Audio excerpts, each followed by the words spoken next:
Здравейте! Днес в поредното издание на подкаста Очи в очи си говорим с Иван Головацки. Здравей, Иване! Здравей! Иван е треньор по публична изява и имиджова реч. Какво точно означава това? Да обясним на зрителите. Може би зрителите вече знаят какво е публична изява. Всичко, което е свързано да говориш пред публика.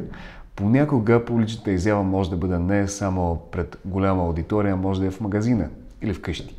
Това общо взето е концепцията за публичната изява, когато ние говорим пред публика, пред хора.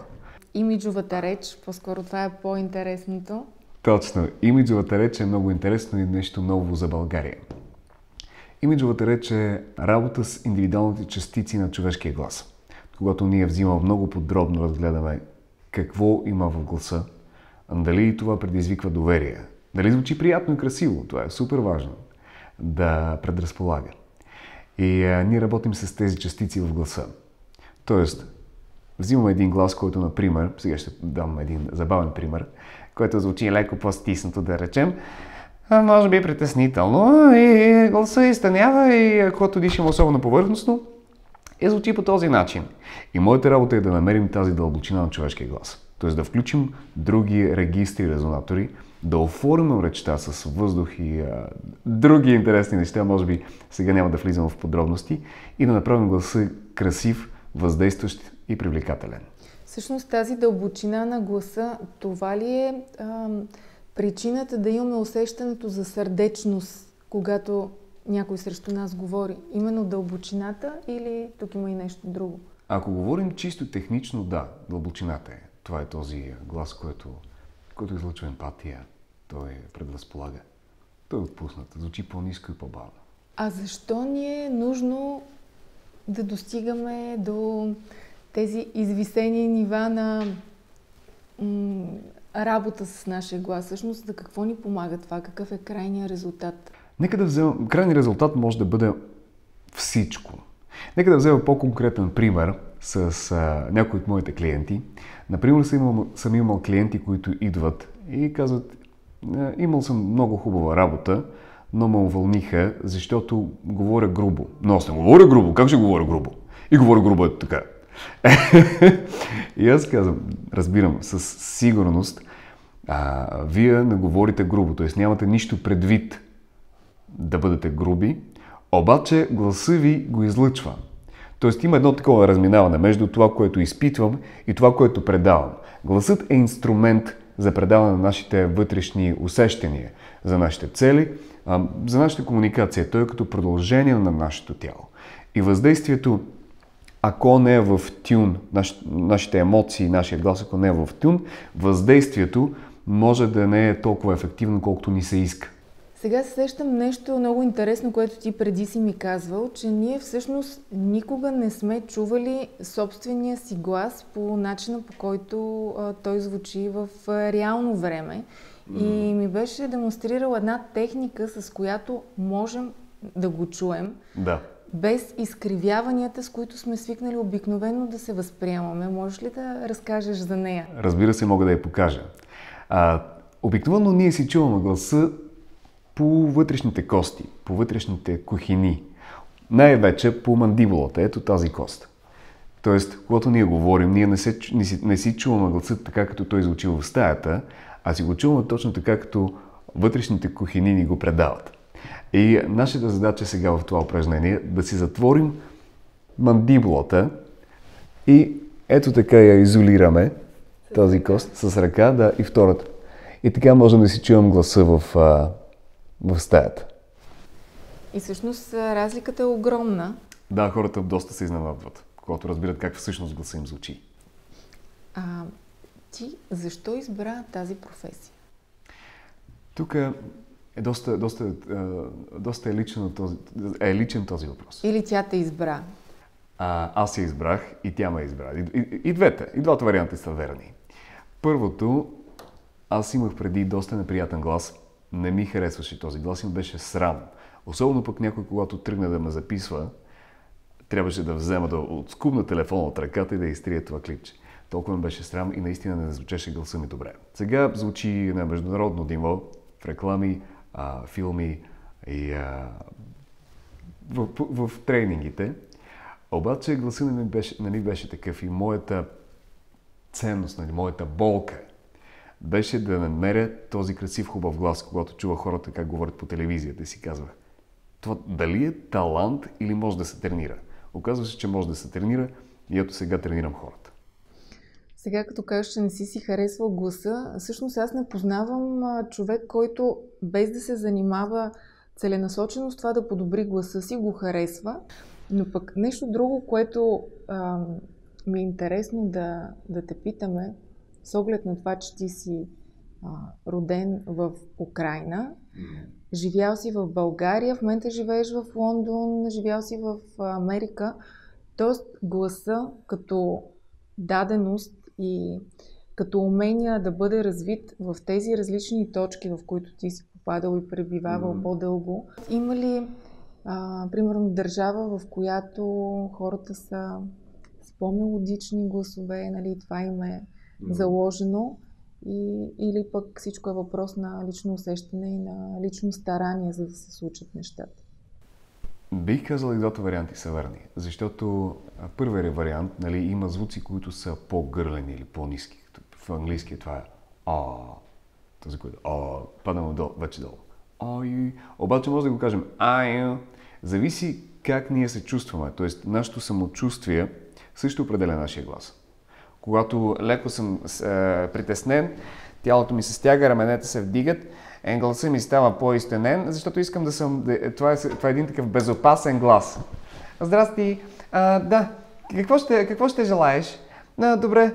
И има този механизъм още от детството, когато ние се адаптираме в комуникацията, например, с родителите, особено ако са по-авторитетни, ние търсим къде е нашия безопасен глас, къде се чувстваме безопасно, какъв вид комуникация ще използвам. Някой избира да е мама, може ли бомбонче? Някой използва мама, може ли бомбонче? Тоест леко са по-директни. И зависи, нали, от нашето обкръжване, как сме израснали. Това е един навиков глас, който върви по навик и това е един адаптивен глас към средата, която беше преди. Обаче, ние ако не работим над него, той си остава там. И ние говорим ето така цял живот, и защото това ми е истинския глас и как мога да си го променя въобще. Но всъщност, това ти е истинския глас само заради това и само заради това, че си свикнал към този глас. Всичко, което е ново за нас, не ни е естествено. Сетете се за навиците. Новите навици не са естествени. Те са странни. И когато ние тренираме, примерно караме на велосипед, не е за мен, пробвам 1-2 пъти падам, не е за мен. Това не е мое. Пробвам 5-6 пъти, вече става. Вече мое. По същия начин всеки навик. Особено гласа. Аз си мисля, че има хора, на които наистина им е изключително трудно и въпреки, огромните усилия, които полагат, някакси в началото не им се получава и тялото им работи срещу тях. Нали? Както, примерно, в нашите сънища сънуваме, че тичаме, но краката ни не ни позволяват това нещо. Всъщност имам такова наблюдение, че много хора, въпреки голямото им усилие, някакси тялото им се стяга, затваря се и точно когато най-много им трябва този глас, когато излязат пред публика, когато излязат на сцена и просто нещата не се развиват по план. И какво ги съветваш пък именно най-нуждаещите се от такава промяна в гласа? Нека първо да видим какво се случва в тяхното тяло и защо се стяга тялото. Да, т.е. те могат да имат една фантазия, че сега ще излезна и сега ще ги разкъсам. Обаче в същото време един самозван стои в главата и казва, че не ставаш. Или казва, че ти нямаш опит за първи път, сега какво си мислят хората? Тези нещо се смее там в тълпата, дали от мен или нещо, какво, може би на мен нещо ми има наред. Тоест идват едни такива intrusive thoughts, които ни нападат и ние си разсейваме фокуса на вниманието на тях, почваме да се стягаме, се напрягаме, гласът, ако не е трениран, ние не можем да го издържаме, т.е. нямаме никакъв контрол над него, понеже с тренировките той става по-лесно контролируем. На нас ни е лесно да го използваме. И това се случва. Тоест страхът пречи. Страхът пречи, да. Обаче много интересно, че страхът е винаги там. Когато ние излизаме пред публиката, Ние какво може да го направим? Да го намалим лекичко. Или да си го признаем, че е там. Трикът тук е в това да се справиш с този страх. Ние не можем да го изтрием напълно. Да, ние можем да го намалим, но напълно да го изтрием и не ни трябва по принцип. Защото, когато излизаме на сцената, идва една такава енергия. Адреналин. По-скоро норадреналин. Това е предшественика на адреналина. И адреналина вече, когато вече сме съвсем изключваме тук и ще почнем да се хвърляме или да тичаме или да правим нещо още по-лудо, което се случва и това на сцената. Но при повечето хора се появява един норадреналин. Този нейромедиатор дава повече енергия. Повече сме будни и по-лесно помним текста. Важно е, нали, да не го доведем до тази степен, когато почваме да се задушаваме, да забравяме текста, да припадаме. Има такива припадащи кози. Това са кози, които се стягат буквално така от стреса и падат. Особено когато големи коли минават. Това можем да го мислим и за хората. А теб лично страх ли те е, когато излизаш на сцена, или вече толкова добре си се обучил да смачкваш страха, че изобщо не го забелязваш и не го намираш в себе си? Разбира се, че имам страх. Това е съвсем човешко. Обаче какво правя с него? Той е доста осъзнат. Аз 100% знам, че сега ще имам вълнение и казвам: здрасти, и ти си тук. И ние работим заедно. Тоест, когато това може да се обиграе по такъв изгоден начин, това е полезно. На мен ми е полезно леко да се вълнувам, да има това приятно вълнение. Хората да разбират, че аз наистина take care of them. Наистина, тук вече думите ми избягаха. Развълнуван си. Наистина съм развълнуван, да. Приятно ми е да съм в контакт с тях. И тогава се случват този истински authentic connection. Автентичното свързване с хората, когато те виждат, че аз съм истински и аз съм тук за тях. Нека да, извинявай, че те прекъснах, просто като превключен английски се сетих. Нека да кажем и на нашите зрители, всъщност ти говориш прекрасен български, нали? Това не е твоят майчин език. Колко време ти беше необходимо, защото аз лично бях много впечатлена от това, да научиш български до такава степен, че да можеш да преподаваш именно това, което преподаваш на български език. Тоест, ти коригираш техните звуци и това как те произнасят определени думи, твоите студенти. Да. За колко време успя да го научиш български език? Живял съм в България 7 години и това ме беше фокуса. Тоест, сега вече живея в Англия и там има една такава пословица, saying: if you don't use it, you lose it. Тоест, забелязвам как леко ми избягват думите понякога, но 7 години ми трябваха, за да науча езика, за да науча как се извличат звуците. Това е доста работа, това е чужд език, това е съвсем друг поведенчески патърн, речов патърн. И важното е за тези, които учат нови езици, първо научете, първо разберете, че звуците, съгласните и гласните на друг език са коренно различни, дори да са нашите славянски. Моят първи език е руски. Бях много изненадан, когато разбрах, че всъщност дори и дъто и нъто са различни в български език. И това беше доста такова голямо просветление в езика. После почнах да го практикувам, все повече и повече, после с специалисти, после учих. И така се сложи. И всъщност до ден днешен, в който всъщност ти преподаваш на 3 различни езика. 4. Кой е четвъртия? Руски. Аз съм от Украина, така че говоря украински. В тази област, в която съм роден, се говори на руски. Така че говорихме на украински само в училище. Okay. Така че говоря, между другото, български по-добре от украински. Но работя с украински, руски, български и английски. Всъщност, какви хора се обръщат към теб, на кого помагаш, кои са осъзнатите, нуждаещи се за твоите тренинги? Различни хора. От учители до политици и знаменитости. За политиците е много интересна тема. Сега е актуална. Какво се котира най-ново, за да бъде въздействащ гласът на един политик? Какво трябва да излъчва отвътре? А сега нека да дам такъв пример, да е много прост и ясен за всеки. Гласът на татко. На татко, който може да си позволи всичко и той може всичко. Тоест, това е една вътрешна позиция. На мен може и аз мога. Това е психологично нещо. Някои са по природа така, други се развиват. И има тази дълбочина, има тази смелост. Плюс има нещо, което е такъв феномен на полето. Значи ние имаме едно емоционално поле, в което живеем, например в България. И, например, каквито са повечето хора, това трябва лекичко да се препознава и в политика. И това се харесва от това в повечето хора. Тоест, ако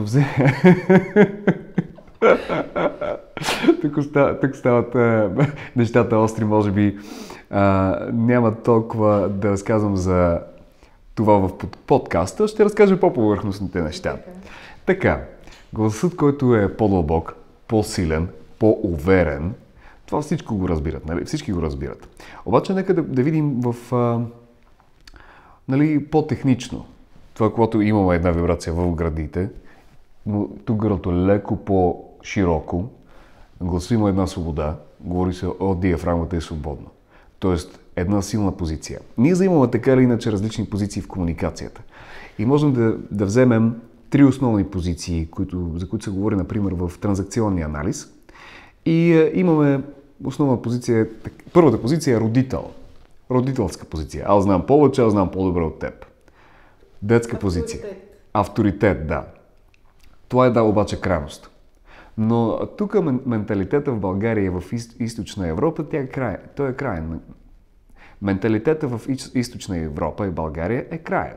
Така че ни върши работа. Така. След това има детска позиция. Добре, татко, да, ама не. Когато ние се оправдаваме.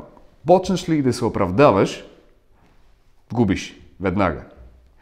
И средната позиция е възрастна позиция. Т.е. не е родител, не е дете, а нещо по средата, което все повече в корпорациите влиза. Това е friendly professional. Да, аз съм професионален.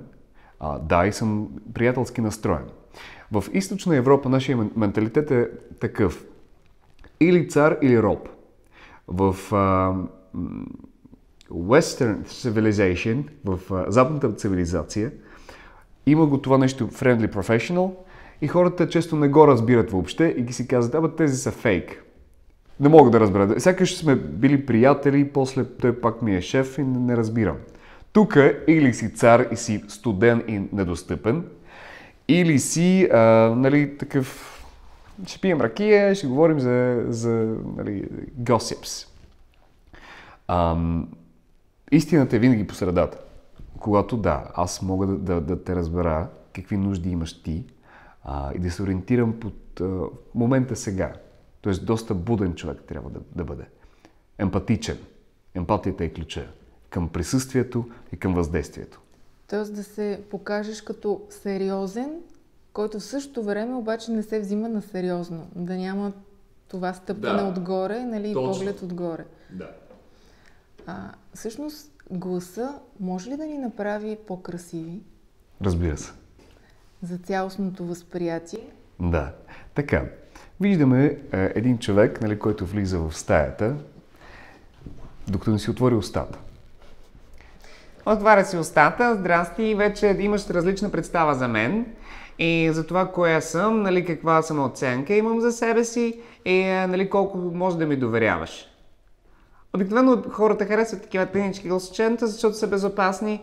Обаче колко могат да им доверяват, вече е друг въпрос.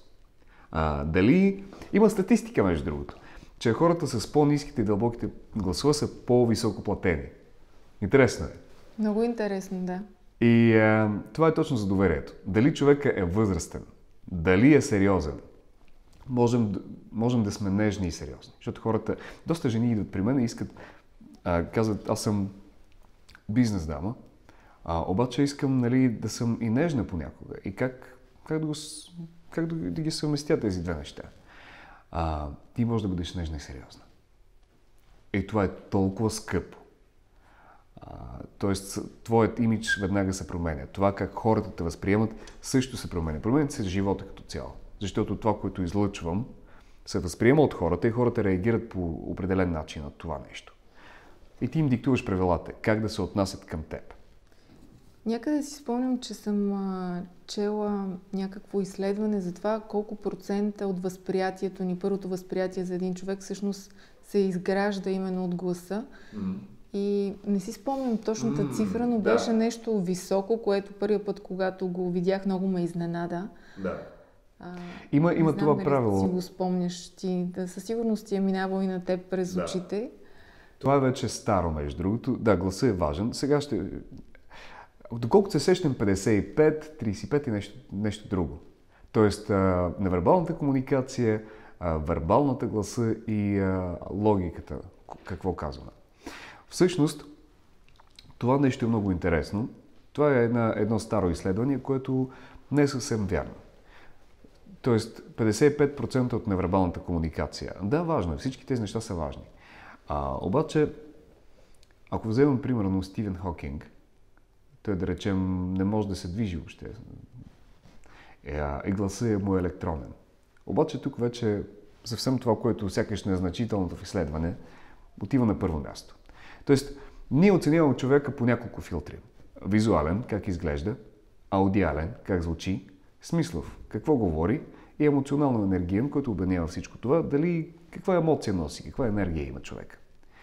И когато няколко от тези филтри са по-силни от другите, тогава те могат да печелят повече доверие. Колкото повече филтри сме изпълнили, колкото повече тикчета имаме, толкова по-силно въздействаме. Ти можеш ли по това как звучи един човек да си направиш вярна преценка за това какъв е той? Или тук вече говорим за дали е работено с гласа, дали не е работено? И пак двата варианта. Винаги, когато има или, често забелязвам, че са и двата варианти верни. Да, може да се направи преценка. Ние си правим изводи за човека, независимост от това дали са верни или може би не е толкова. По това какво излучва човек. Тоест, като цяло, нека да видим. Ние вече разбрахме, че по-високите и тънките гласове не се възприемат сериозно. Това излъчване е различно.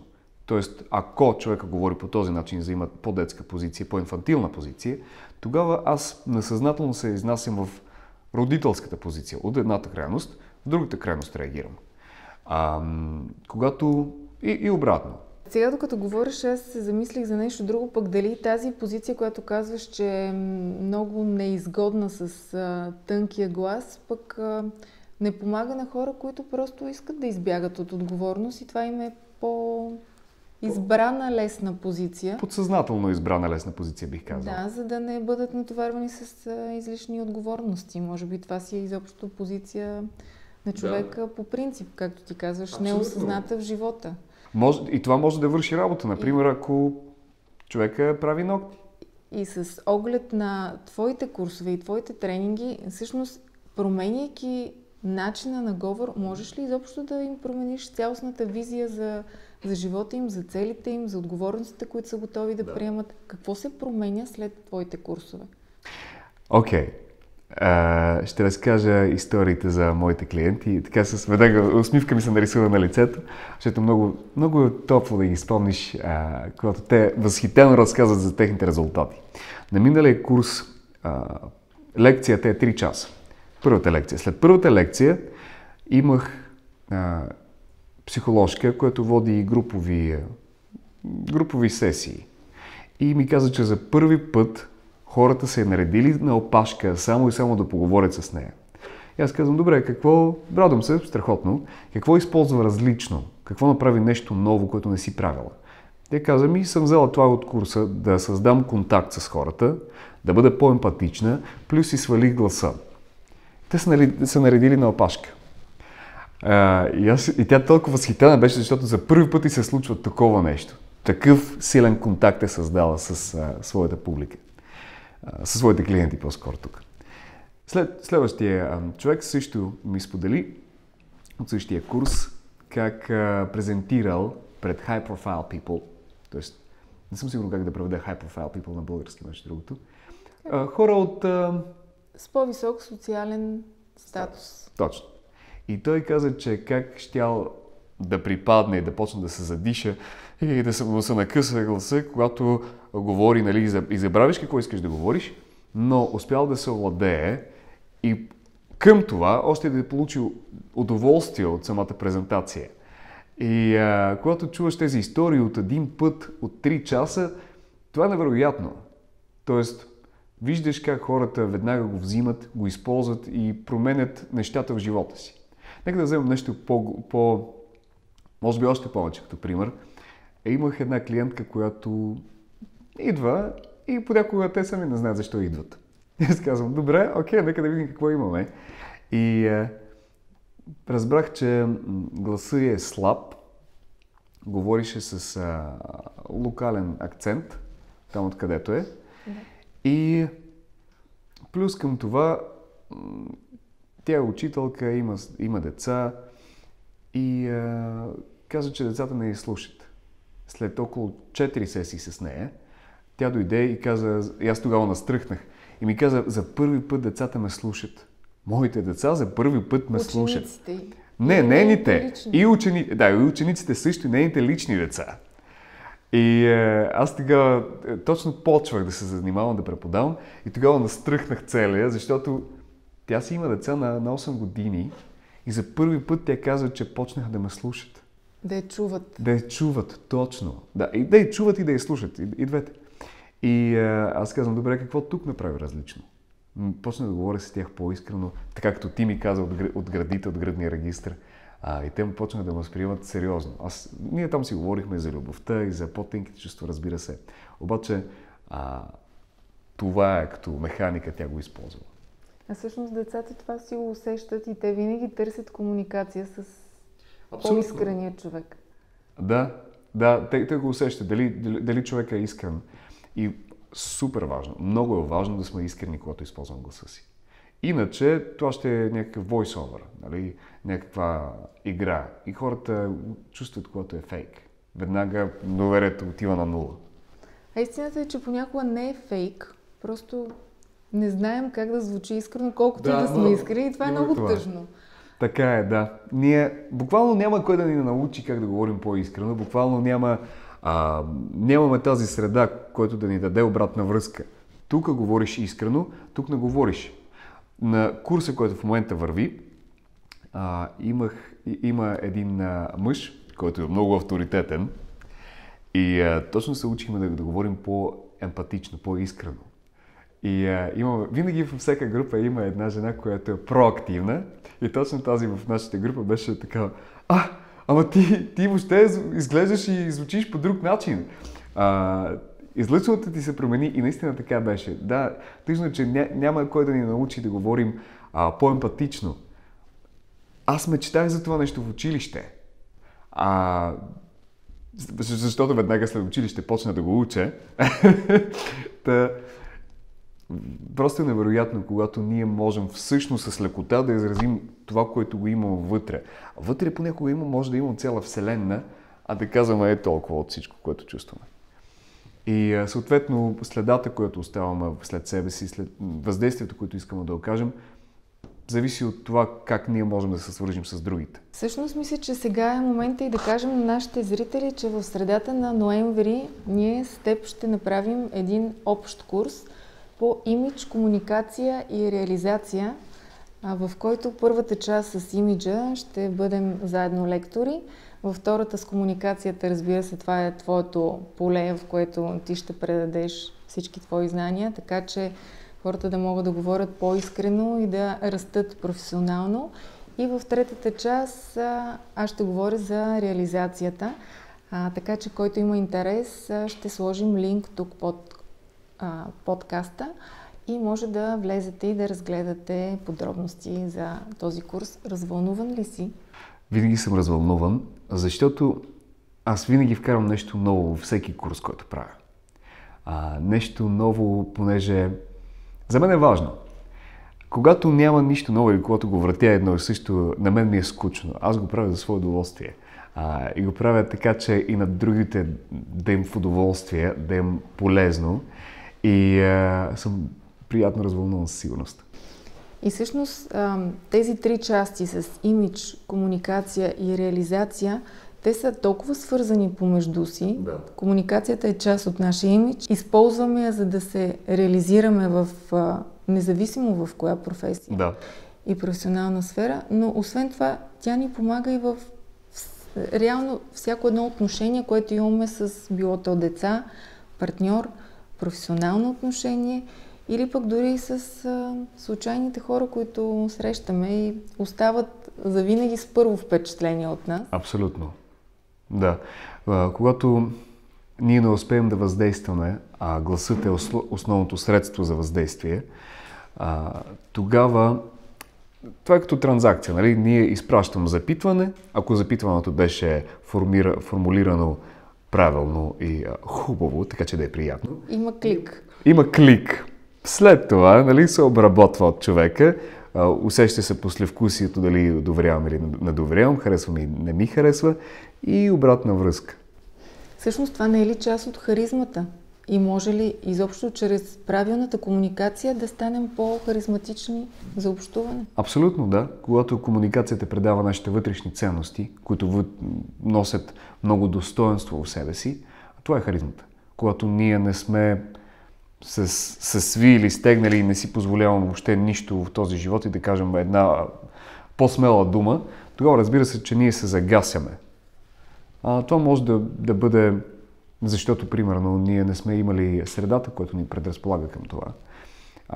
Към изграждането на този навик да сме смели, харизматични, да е в удоволствие и да постигаме целите си. Сега, не искам да звуча сякаш така вълшебно всичко се случва. Със сигурност не. Трябва да сме реалистични и това е работа, която носи страхотни резултати. Тоест ние разбиваме на пух и прах твърдението, че харизмата е нещо, с което се раждаме.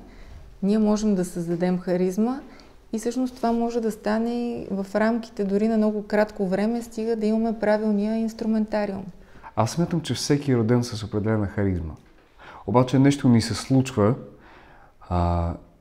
и повечето хора някакси я загасят в себе си. Да, със сигурност някой е по-предразположен да повече да властва, други повече, по-малко, обаче всеки от нас има харизма. Вътре е там някъде.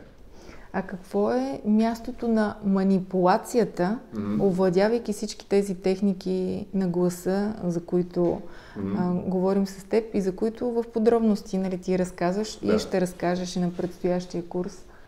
Какво е мястото на манипулацията? То всичко е манипулация. Дали съзнателно или несъзнателно, всяко едно движение е определена манипулация. Зависи как го използваш, какви цели използваш тази манипулация. Дали са благородни или не е толкова. Всеки си има съвест. Моята мисия е да дам инструмента и да дам това най-светлото от себе си, което мога да дам. Всеки си отговорен как го използва. Сега сещам за нещо друго много интересно, което си говорихме с тебе, за хипнозата.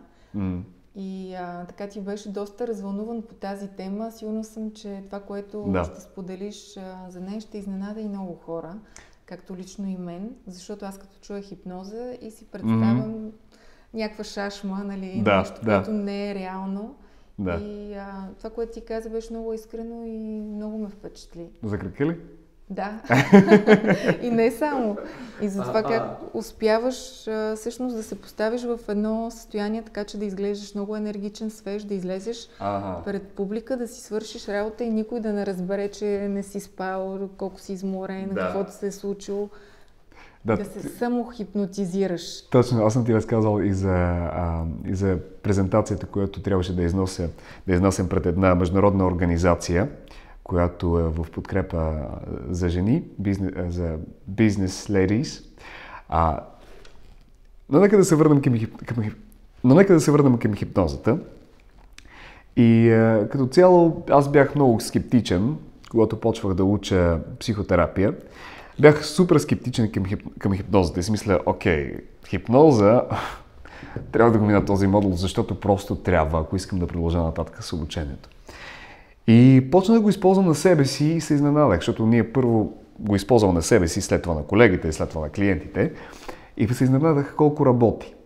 И сега го практикувам и с клиентите в постигането на техните цели, но това, което ти каза, което ти сподели, ще го разкажа на нашите зрители, как преди няколко дни трябваше да изнася тази презентация, имах полет, клиенти ме чакат, други презентации се случват.